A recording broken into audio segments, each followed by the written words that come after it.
بسم اللہ الرحمن الرحیم۔ السلام علیکم ورحمۃ اللہ وبرکاتہ۔ آج ہم جس ٹاپک پہ بات کر رہے ہیں وہ آج کل ٹرینڈنگ پہ پہنچا ہوا ہے، اور ٹرانسجینڈر اور انٹرسیکس کے حوالے سے جو ایکٹ دیا جا رہا ہے اس کو بارے میں بات کریں گے۔ ویسے تو دیکھا جائے ہومو سیکچولیٹی کے بارے میں قرآن اور سنت کی واضح دلائل موجود ہیں، اور اس حوالے سے کہیں کوئی کنفیوژن نہیں ہے، لیکن کچھ چیزیں ایسی کہ ایک چیز کے اندر دوسری چیز کا نام لے کر ٹرانسجینڈر انٹرسیکس اور ان کے نام لے کر ایک دوسرے کے حوالے سے ان کو اتنا گڈمٹ کیا جا رہا ہے کہ لوگوں کے درمیان ایک ابہام اور کنفیوژن پیدا کی جا رہی ہے، اور پھر ہماری نئی جنریشن کو اس طریقے سے ایجوکیٹ کیا جا رہا ہے کہ ان کے دلوں میں ہومو سیکچولیٹی کی طرف اٹریکشن ہو۔ کبھی کبھی حیرت ہوتی ہے نا کہ ہم کس نسل سے ہیں کہ جنہوں نے لا الہ الا اللہ کے نام پر ایک ملک حاصل کیا تھا کہ جہاں ہم اللہ رب العزت کی فرما برداری کریں گے، اللہ کی شریعت و قانون نافذ کریں گے، اور آج ہمارے ہی آئین میں کانسٹیٹیوشن میں ایسی چیزوں کو پیش کیا جا رہا ہے کہ ان کے لیے اجازت دے دی جائے اور انہیں لیگلائز کر دیا جائے۔ استغفر اللہ۔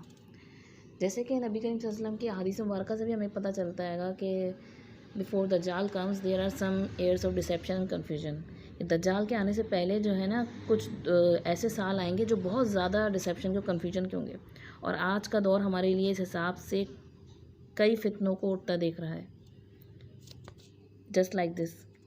کہ ویسٹ نے جب ہومو سیکچولیٹی کو لیگلائز کر دیا اپنی سوسائٹی میں،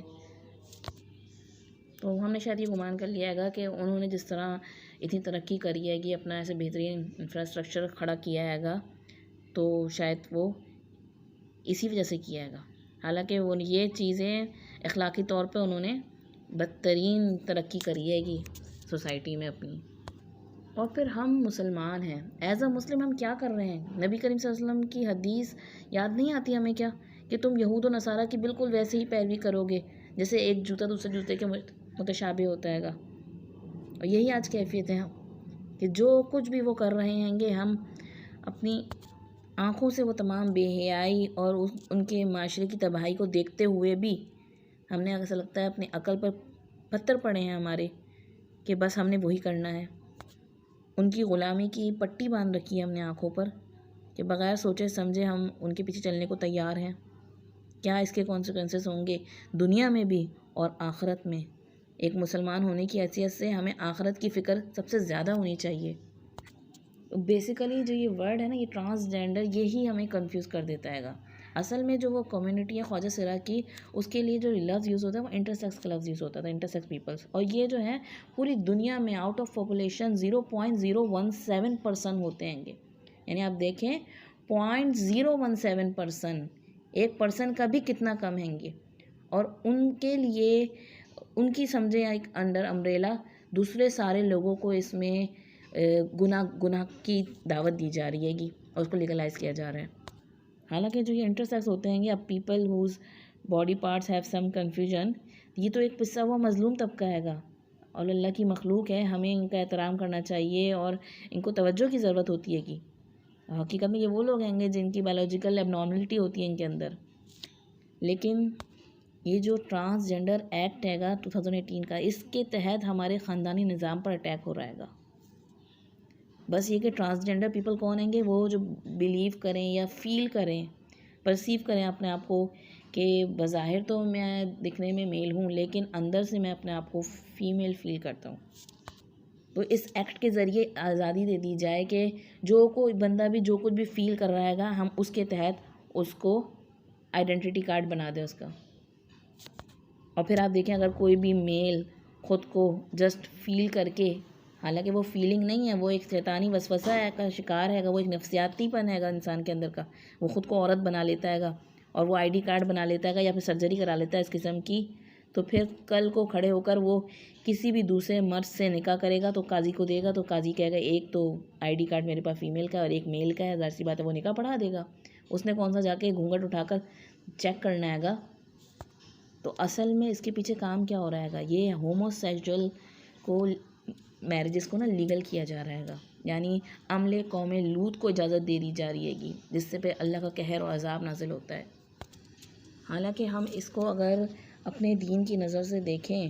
تو ہمارے دین میں قرآن مجید میں بھی اس کے نصوص موجود ہیں، ایون کہ صحابہ اکرام کے دور میں بھی تمام صحابہ اکرام کا اجماع ہے اس بارے میں کہ لواطت یعنی ہومو سیکشولیٹی کی جو سزا ہے وہ زنا یعنی ایڈلٹری کی سزا سے زیادہ سخت ہے۔ یعنی ایڈلٹری میں تو یا فورنیکیشن میں، زنا میں اگر غیر شادی شدہ ہے تو رجم کی سزا آئے گی، نہیں سوری، شادی شدہ کے لیے رجم کی سزا ہے اور غیر شادی شدہ کے لیے کوڑے مارنے کی سزا ہے، لیکن لواطت کے حوالے سے تو ڈیتھ سینٹینس ہے کہ کسی نہ کسی طریقے سے موت ہی کی سزا ہے، اسے چھوڑا نہیں جا سکتا ایسے شخص کو۔ اور اس کبیرہ گناہ کی سزا میں اللہ تعالیٰ نے کسی قوم کو قوم لوط سے پہلے اس طرح ہلاک نہیں کیا کہ اس کے جڑ بن سے اکھاڑ دیا ہو، یعنی اس کو زمین سے باقاعدہ اکھاڑا گیا تھا۔ اس قوم کو اس فعل بد کی وجہ سے اللہ تعالیٰ نے وہ سخت سزا دی کہ دنیا کی کسی قوم کو ایسی سزا نہیں دی گئی۔ اسے ہلاک کرنے میں مختلف قسم کی سزائیں دی گئیں، ان کی آبادی کو ان کے مکان پر الٹ دیا گیا، انہیں زمین کے اندر دھسایا گیا، آسمان سے ان پہ پتھر برسائے گیا اور انہیں سنسار کیا گیا، اور ان کی آنکھیں اندھی کر دی گئیں، اور ہمیشہ کے لیے عذاب ان پر لازم کر دیا گیا۔ اب دیکھیں اس قوم پر اللہ تعالیٰ کی ناراضگی سے ظاہر ہے کہ یہ جرم بہت سی خرابیوں کا موجب ہے، اتنا بڑا جرم ہے کہ اس سے زمین کانپنے لگتی ہے۔ جس وقت زمین پر یہ گناہ ہوتا ہے، یعنی دو سیم سیکس بندے کوئی فزیکل ریلیشن قائم کرتے ہیں، تو زمین جو ہوتی ہے وہ کناروں سے لرزنے لگتی ہے، فرشتے یہاں سے بھاگ کر آسمان پر چلے جاتے ہیں، یعنی اتنا فرشتے بھی کانپتے ہیں کہ کہیں اللہ تعالیٰ کا کیسا قہر نازل ہوگا کہ یہ بندے کیا کر رہے ہیں گے،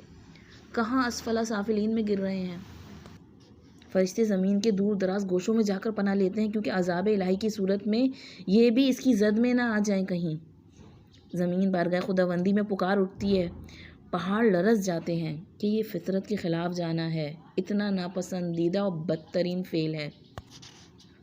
اصل میں اگر کسی انسان کو قتل کر دیا جائے نا تو یہ اس کے ساتھ لواطت کرنے سے بہتر ہے، کیونکہ ناحق قتل کر دیے جانے سے وہ بندہ شہید ہوگا، لیکن اس کے ساتھ لواطت کرنے کے بعد اسے قتل کیا جائے تو نجات ممکن نہیں ہے۔ یعنی اس کا اس قدر زیادہ اثر ہوتا ہے انسان کی باڈی پہ، اس کی سائیکالوجی پہ، اور وہ شخص پھر ایک معاشرے کے لیے ناسور بن جاتا ہے، تو اس کے لیے ضروری ہے کہ اسے قتل ہی کر دیا جائے۔ حضرت خالد بن ولید اللہ تعالیٰ سے ثابت ہے کہ عرب میں انہوں نے ایک شخص کو دیکھا تھا جو عورتوں کی طرح مرد کے ساتھ شادی کرتا، تو انہوں نے خلیفہ اسلام حضرت ابوبکر صدیق اللہ تعالیٰ کو اس واقعے کی اطلاع دی، تو ابوبکر صدیق اللہ تعالیٰ نے صحابہ اکرام کو جمع کر کے اس بارے میں مشورہ کیا۔ حضرت علی بن ابی طالب اللہ تعالیٰ نے سب سے زیادہ سخت رائے دی اور فرمایا کہ دنیا میں صرف ایک ہی قوم اس جرم کی مرتکب ہوئی، اور آپ جانتے ہیں کہ اللہ تعالیٰ نے اس کے ساتھ کیا معاملہ کیا، میری تو رائے ہے کہ اسے جلا دیا جائے۔ چنانچہ ابوبکر صدیق اللہ تعالیٰ نے خالد بن ولید کو یہ لکھ بھیجا، اور اسی طریقے سے عبداللہ بن عباس تعالیٰ نے یہ رائے دی کہ ایسے آدمی کو آبادی میں جو سب سے بلند جگہ ہو وہاں لے جایا جائے، پھر سر کے بل نیچے پھینکا جائے اور پھر تب مار مار کے اسے ہلاک کر دیا جائے۔ یعنی آپ اللہ تعالیٰ نے یہ حد جو ہے سزا قوم لوط کی عقوبت کی سزا کے سے اخذ فرمائی کہ جیسے اللہ تعالیٰ نے ان پہ عذاب نازل کیا تھا، اسی طریقے سے ایسے شخص کو مارا جائے۔ سنن دارمی میں یہ حدیث موجود ہے، میں وجدتم یعمل قوم لوط فاقتلوا الفاعل والمفعول بھی، جسے تم قوم لوط کا کام کرتے پاؤ تو تم فاعل اور مفعول دونوں کو قتل کر دو۔ قرآن کریم میں سورۃ الاعراف میں اللہ تعالیٰ فرماتے ہیں ما سبقکم بہا من احد من العالمین، یہ کام دنیا جہاں میں تم سے پہلے کسی نے نہیں کیا۔ اور مزید فرمائیں انکم لتأتون الرجال، تم مردوں کے ساتھ برا کام کرتے ہو، یعنی یہ ایسا برا کام ہے کہ اس کے سننے سے دل لرز جاتے ہیں اور کان پھٹ جاتے ہیں کہ مرد کے ساتھ ایسا کام کرتا ہے۔ یہی وجہ ہے کہ اللہ تعالیٰ نے یہ تنبیہ فرما دی ہے کہ یہ کام ہرگز کرنے کا نہیں ہے، اور اس کام کی طرف اصل میں اندر سے جو بھی مائل ہوتا ہے گا، کہتا ہے میں فیل کر رہا ہوں لائک دیٹ، وہ ایک نفس کا کتا بن جاتا ہے گا جو اس طرف جا رہا ہوتا ہے، اور اسے کون لے جا رہا ہوتا ہے؟ اسے شیطان ہی لے جا رہا ہوتا ہے وسوسے ڈال کر، اور وہ شیطان کے قابو میں ہوتا ہے وہ شخص۔ جبکہ ایک مرد اور عورت کی جب جوڑا بنتا ہے، شادی ہوتی ہے، تو اس سے بہت سارے جوڑے وابستہ ہوتے ہیں گے، یعنی مطلب مرد عورت کی طرف مائل ہوتا ہے، اس سے اپنی حاجت پوری کرتا ہے جو نکاح کے ساتھ، تو پھر میاں بیوی میں ایک محبت الفت کا رشتہ قائم ہوتا ہے، عورت اپنے ماں باپ کو بھول جاتی ہے، اس سے نوع انسانی آگے پرورش پاتی ہے، اور اشرف المخلوقات کا تحفظ ہوتا ہے گا، اس کی بقا یعنی اس کے نسب کا تحفظ ہوتا ہے گا۔ عورت کی عفت و عصمت عزت کی حفاظت ہوتی ہے، اور پھر اس طرح سسرال کا ایک رشتہ قائم ہوتا ہے گا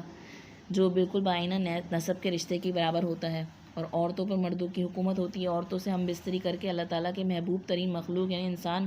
کی مزید پیدائش ہوتی ہے، اور اس طرح پھر نیک انبیاء، اولیاء، اہل ایمان اور دیندار خدا پرست لوگ پیدا ہوتے ہیں۔ رسول اللہ صلی اللہ علیہ وسلم کی امت میں اضافہ ہوتا ہے، جس پہ نبی آپ صلی اللہ علیہ وسلم دوسرے انبیاء کے مقابلے میں قیامت کے دن فخر کریں گے۔ جبکہ ایک لوطی یعنی کہ ہوموسیکسول وہ فطرت انسانی کے خلاف اقدام کرتا ہے، اور مرد کو جس فطرت میں پیدا کیا ہے اس کی خلاف ورزی کرتا ہے،